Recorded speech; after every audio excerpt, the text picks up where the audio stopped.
Hey, what's up, everybody? It's Tim. We're back in the podcast studio. Check out these surroundings, man. We got lights. We got color over here. We're all set up to go. We got Dan the Man back in the studio today. Let's go. Yeah, and we got some awesome information to bring to you today. It's going to be a short one, but it's going to be one of the best ones. So welcome back to the show. Dan, you've been busy, man, and I need to start off by making a public apology. For years now, I have been ribbing you and picking on you about this crazy idea of having a softball tournament and thinking, yeah, whatever. This has taken off big time, and we are holding the first annual Eric Weber Memorial Softball Tournament. So, Yes. So I apologize. I don't know if I'll accept the apology. I'm going to let it go a little bit. Oh, my gosh. We put this out, and it's just like spread like wildfire. Yeah, it's been a lot of support and a lot of people that want to help out. So it's been really good. Yeah.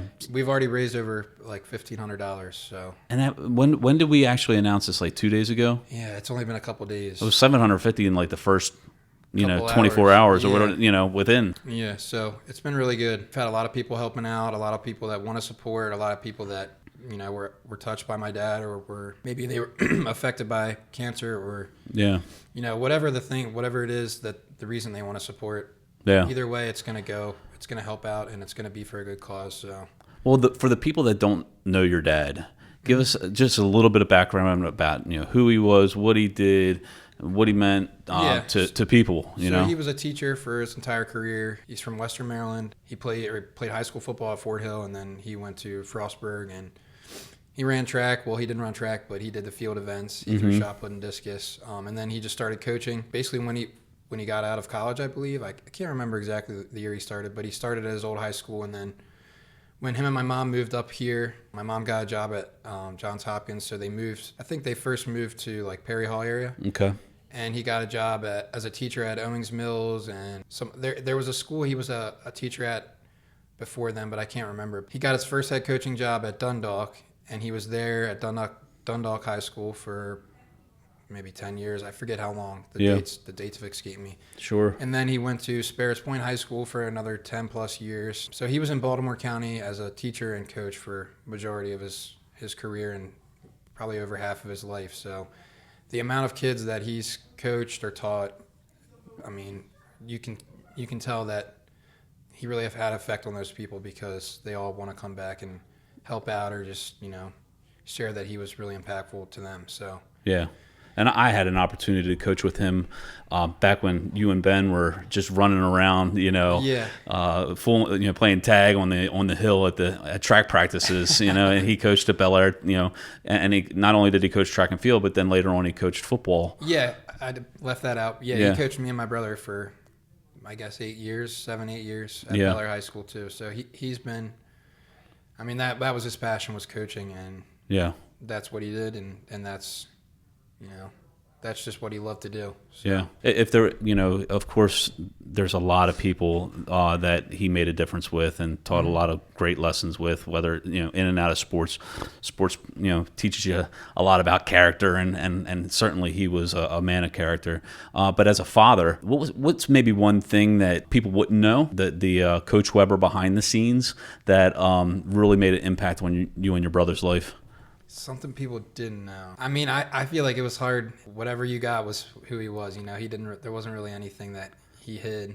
I mean, he was a family man for sure. Yeah, he loved me and my brother. He loved my mom. He always said the best thing you can do for your kids is love your wife. So he was a family man. He was a man of faith. He had a strong belief in God, and he did everything for me and my brother. He was at every game, every practice. I mean, he helped coach. He did everything for my mom that he could. He loved going on trips with my mom. Who you saw was who he was. There was no facade or nothing behind the scenes that was any different. He was just who he was who he was. So you can just tell that he was a role model for you guys and for all the players that he coached, and just a true man of character, and somebody that you would want to resemble when you become a dad at some point in the future.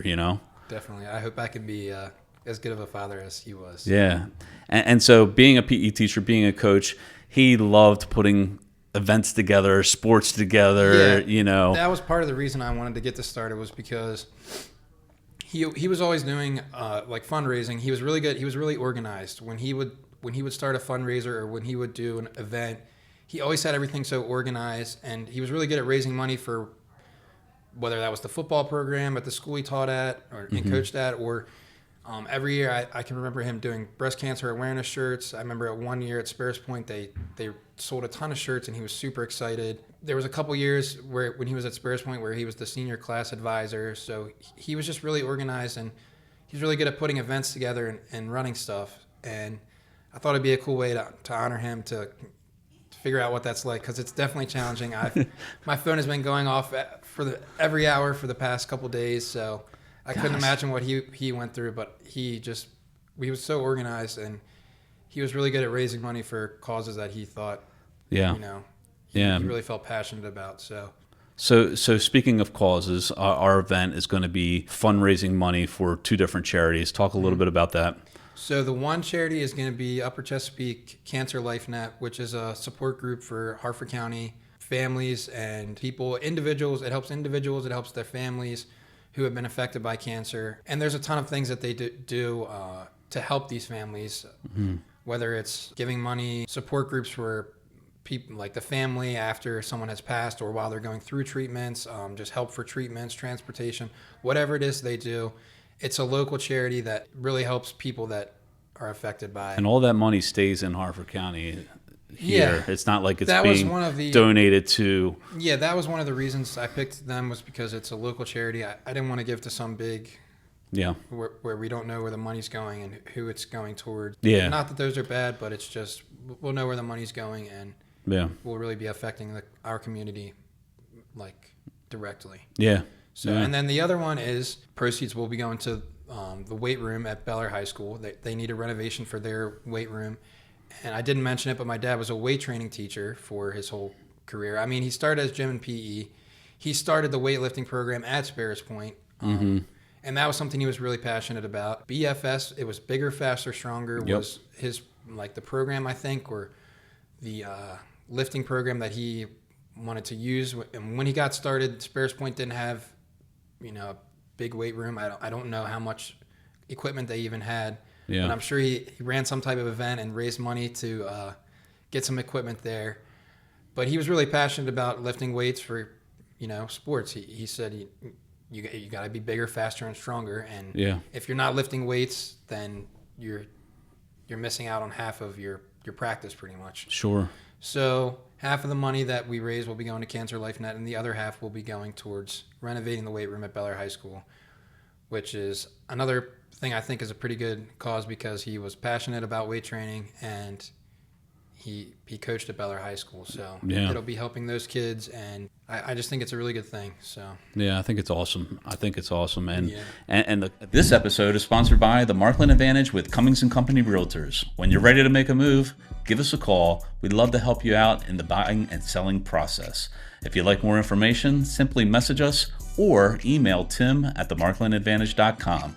Now back to the show. That's awesome, man. Yeah. And the other cool thing too is, in the beginning we had trouble finding like a location for this. Yeah. And so it's like, just 2 weeks or a few weeks before this event, it's like we're really trying to rush to put it all together. And we won't go into all that, but Bel Air High School and Craig Reddish, the athletic director at Bel Air High School, stepped up and really helped us, because now we have our location at Bel Air High School, which is even more awesome. Perfect. It's perfect. It all fell into place, and I don't know if it was.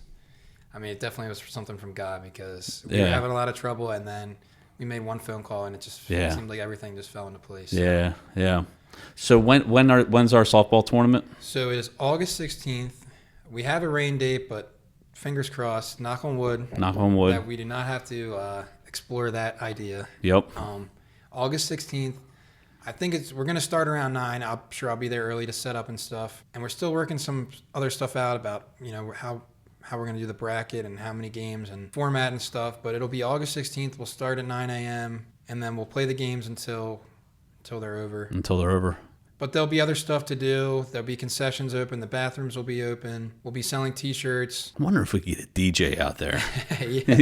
Like with a good sound system. We'll have some music. Yeah. We'll do some music. Yep.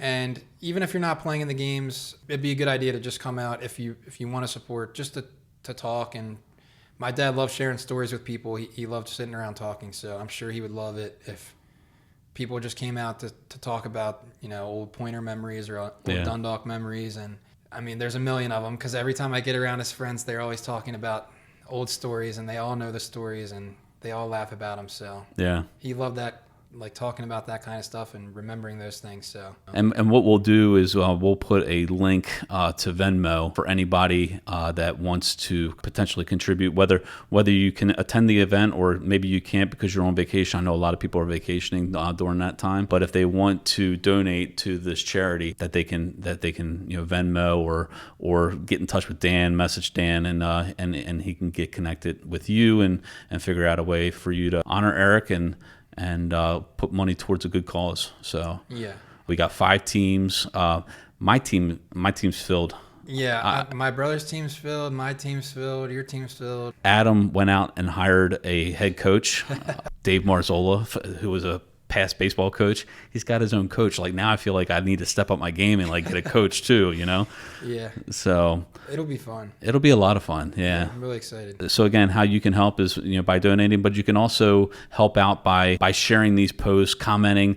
That there's a whole bunch of stuff going back and forth on the comments, and people, saying good things. And the original post that we put out, I think it was shared over 150 times in the first 24 hours. It's probably a lot more. I haven't even looked. Yeah. It's spreading fast. Yeah. So, but it'll be a good time out there, and I'm looking forward to seeing a lot of my old students, because certainly there's a lot of Bel Air people, but even a Spurs Point grad who your dad taught is bringing a team. Yes, maybe. So Spurs Point will be represented next year. I'll say this too. Next year, if we're gonna do this again.